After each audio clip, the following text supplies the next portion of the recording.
হয় না, আমরা পরবর্তীতে সবাই আবার আন্দোলনে যাই। বৃহৎ আন্দোলন। দুইটা দিন দেওয়ার সময় দেখা যাচ্ছে বৃহত্তর আন্দোলন এরপরে তার ছেলে তার বউ থানাতে আছে। হয় না, আমরা পরবর্তীতে সবাই আবার আন্দোলনে যাই। বৃহৎ আন্দোলন।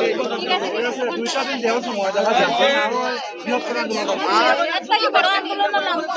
এরপরে তার ছেলে তার বউ থানাতে আছে।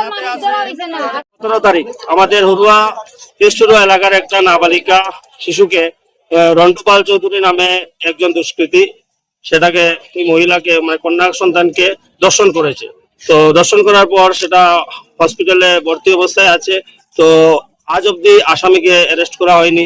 তো আজকে আমরা এখানে পঞ্চায়েতের কিছু লোকের মাধ্যমে জানা গেছে সেই রন্টু পাল চৌধুরী ওর বাড়ির পাশে একটা ভাঙ্গা বাড়িতে আছে। এলাকার কিছু লোক গিয়ে ওকে ধরার চেষ্টা করলেও জঙ্গল দিয়ে পালিয়ে যায়।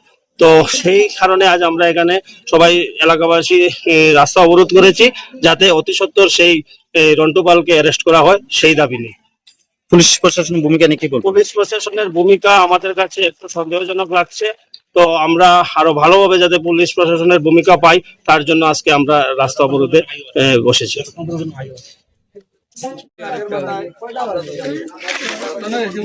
জানা পাইলে তো করবোই, আমরা ডেইলি আমরা পাড়া দিব এগুলাতে। আজকে হঠাৎ করে যে কোনো কেউ